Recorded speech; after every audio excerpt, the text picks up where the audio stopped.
혹시 스스로 HSP를 테스트해 보신 적 있으신가요? 이것은 초민감자 또는 과민한 성향을 테스트하는 것으로 알려져 있습니다. 즉 본인이 초예민한 사람이라고 느껴보신 적 있으신가요? 사소한 소리에도 깜짝 놀라고 소리와 냄새에 민감하며 예민해지는 그런 당신, 혹시 스스로를 탓하고 계신가요? 제가 그럽니다. 자책하지 마세요. 예민하다는 것은 결코 결함이 아니며 오히려 보통 사람들이 감지하지 못하는 감정의 진동을 느낄 수 있는 능력입니다. 이것도 제가 믿고 있는 거일 수도 있고요. 그런 감각을 가진 사람들은 디자인을 할 때도 단순한 형태나 트렌드보다 감정과 서사, 리듬과 시선의 깊이에 반응해야 합니다. 오늘은 그런 감각이 곧 브랜딩이 되는 예술가들을 소개하겠습니다. 당신의 예민함은 당신만의 디자인 언어가 될 수 있습니다. 영상 보다 보면 일상사물로 이렇게 트렌디하게 만들 수 있어? 라고 느끼실 겁니다. 여러 브랜드들과 러브콜을 받는 작가와 세계적인 작가 2명을 소개합니다. 쓰레기와 감정이라는 키워드로 영상을 준비해 보았습니다. 쓰레기를 모으는 예술가 타이렐 윈스턴, 바로 한국인이 사랑하는 예술가 서도호. 그럼 바로 시작하겠습니다. 일상의 사물을 이렇게까지 집중해서 파다 보면 힙해지는구나 하는 오늘의 아티스트 타이렐 윈스턴입니다. 그는 감정의 잔해를 모으는 조형가입니다. 낡은 농구들로 벽에 배열해둔 작업, 각각 다른 사이즈, 사용감, 얼룩이 있는 농구들이 질서 없어 보이지만 조화롭게 붙여 있습니다. 괜히 트렌디해 보이지 않으신가요? 그는 이 공들을 뉴욕 길거리에서 직접 주워 모읍니다. 그는 스포츠와 미술을 결합한 것으로 가장 잘 알려져 있습니다. 윈스턴은 특히 물체의 과거의 삶에 주의를 끌고 현재 인간의 경험을 기록하는 것을 목적으로 하는 수축된 농구 조각품으로 유명합니다. 스포츠에 대한 향수이자 거리의 기억, 사람들이 남기고 간 흔적을 모으는 정체성의 조각입니다. 그는 캘리포니아 출신의 예술가이며 작품을 수년간 버려진 물건을 수집하고 정리해 재구성한 결과입니다. 사실 그는 재료 살 돈이 없어서 콜라주 기법을 이용했고 거리를 돌아다니며 종이를 모았답니다. 그러면서 점차 담배, 주사위, 농구공 등으로 작업을 시작했다고 한 인터뷰에서는 말하기도 했습니다.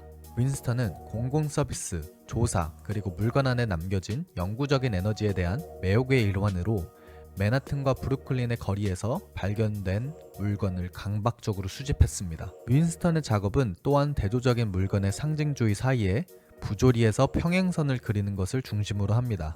이러한 요소의 의도적인 혼합은 희망과 절망, 부활과 재생, 활력과 무모함을 조사합니다. 윈스턴은 내재된 역사의 개념과 사물의 과거가 어떻게 추상화될 수 있는지를 탐구하는 농구벽 조각으로 잘 알려져 있는데요. 이 시리즈의 모든 농구는 그가 미리 정해진 구성으로 연결하면서 조각 모양으로 조작하는 발견된 사물입니다. 연결이 무형이고 우리가 물질적인 결과를 관과하는 시대에 윈스턴의 조립품은 우리가 소홀히 여기는 것들이 우리가 계속 나아갔다고 해서 사라지는 것이 아니라는 것을 상기시켜줍니다. 그의 작품은 인간 존재에 대한 겉보기에 중요하지 않는 기록 속에 남아있는 지속적인 에너지를 기억하도록 우리에게 일깨워줍니다. 그리고 다음 작품, 길가에 버려진 담배꽁초들을 정렬하며 아무도 눈여겨보지 않는 쓰레기조차도 그 순간 누군가의 감정, 선택, 시간의 조각이었다는 것을 보여줍니다. 즉 아무도 주목하지 않는 쓰레기를 감정의 잔재로 바꿔놓습니다. 그가 수집하는 담배꽁초에는 수많은 상황과 감정이 담겨져 있다는 이야기가 굉장히 깊은 울림을 주는데요.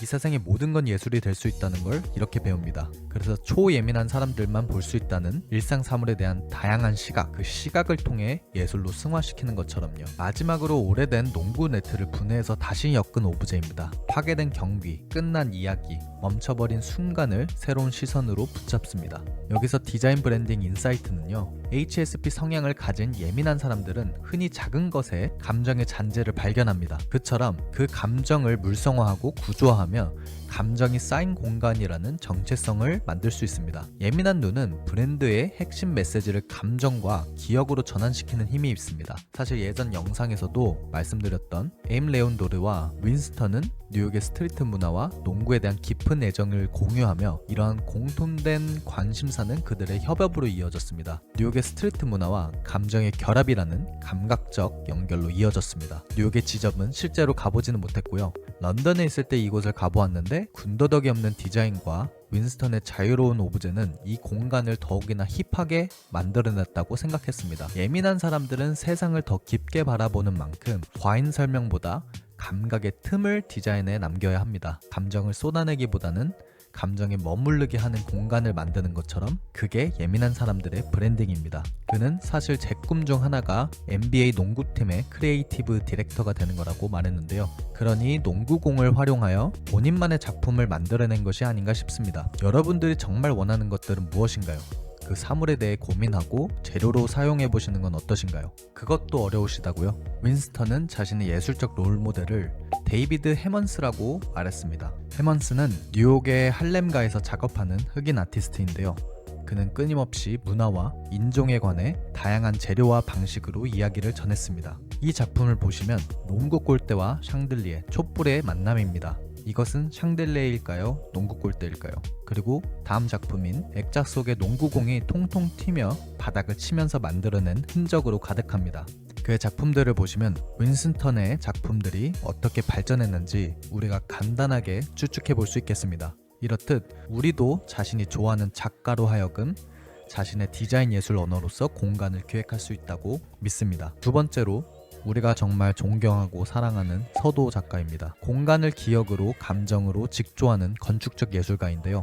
이 첫 번째 대표작은 서울의 전통 한옥과 미국의 현대식 주택을 하나의 공간 안에 겹겹이 배치한 설치 작품입니다.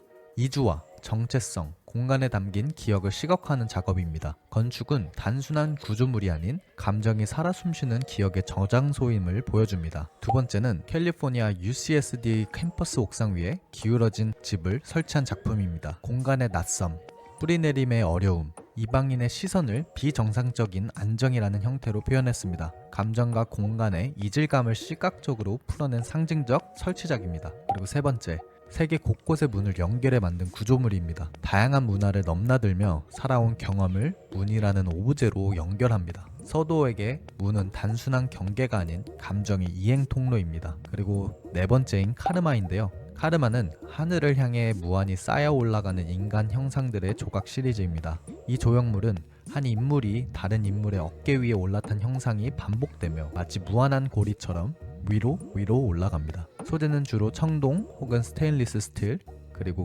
때로는 수묵화나 설치 작업으로 확장하기도 합니다. 우리는 스스로 존재하는 것이 아니라 과거 누군가의 경험과 선택 위에 서 있다라는 서도어의 세계관이 투영된 작품입니다. 카르마는 힌두교, 불교에서 업보, 즉 행동의 결과가 쌓여 미래를 결정한다는 철학의 개념입니다. 이 작품에서 인물들은 각자 독립된 듯 보이지만 사실 서로를 지탱하고 과거에 의해 존재하고 또 미래를 떠받치고 있는 존재들입니다. 이 작품은 개인의 정체성은 단독으로 존재하지 않는다고 메시지를 전달하며 과거의 기억, 사회적 관계, 선조, 문화유산 등을 감정적으로 계승하는 구조를 시각화합니다. 동시에 인간의 존재의 가벼움과 무게를 함께 다루는 이중성도 지닌 작품입니다. 아실 분은 아실 테지만 이 작품은 타임스퀘어에 가보시면 보실 수 있습니다. 서도의 작업은 이동과 감정의 흔적을 공간에 새깁니다. 예민한 성향을 가진 디자이너라면 공간을 기억의 층위로 다루는 그의 방식에서 큰 인사이트를 얻을 수 있습니다. 서사의 이동, 기억의 겹침은 감정적 연결을 유도하는 강력한 브랜딩 전략입니다. 서도의 실의 상징성은 기억을 엮는 매개체입니다. 부드럽고 얇지만 끊기지 않는 실, 작가에게 있어서 기억과 연결의 상징입니다. 예를 들어 그가 실제 살았던 서울의 집을 비단 천으로 재현한 작품은 단순한 구조물이 아니라 살아온 시간과 감정이 깃든 공간의 유령 같은 존재입니다. 얇은 실로 만든 집은 공간의 물리성보다는 기억의 감각을 더 강조합니다. 여러분의 감정과 기억을 엮을 물성을 찾아서 공간에 엮어 사용해 보시는 건 어떠신가요? 서도의 작품 낙하산병에서 서도어는 자신의 모습을 낯선 문화, 낯선 나라인 적진에 떨어져 생존해야 하고 임무를 완수해야 하는 낙하산병의 모습에 빗대어 표현했습니다. 낙하산병이 필사적으로 쥐고 있는 실가닥의 끝을 따라가다 보면 작가의 지인과 방명록에 발췌한 3,000명의 이름이 각기 다른 필체로 새겨져 있는 것을 발견할 수 있습니다. 그는 한국을 떠나 미국에 갔을 때 갑자기 하늘에서 뚝 떨어진 듯한 느낌을 받았다고 하며 당시 작가에게 중요한 이슈는 작품에 대한 문제가 아니라 생명부지의 환경에서 적응하고 살아나가야 하는 생존의 문제였다고 말합니다.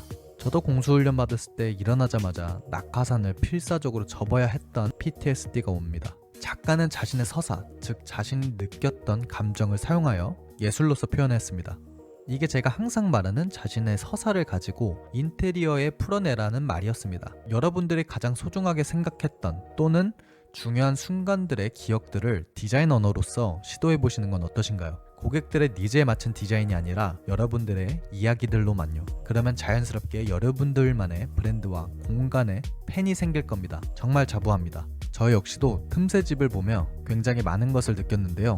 해외살이 해본 사람들은 알 겁니다. 내가 그들의 틈새 사이로 들어갈 수 있을까 하는 의구심과 공포, 그리고 때로는 희망, 그렇게 낑겨 살아가기 시작하는 많은 유학생들과 해외 동포분들. 그러니까 고객들이 무엇을 좋아할까? 이 마감재와 색깔은 현재 트렌디하지 않다라고 생각하지 마시고 본인이 정말 좋아했던 느꼈던 그 감정을 공간으로 이야기를 풀어보세요. 자, 오늘 소개한 아티스트는 어떠셨나요?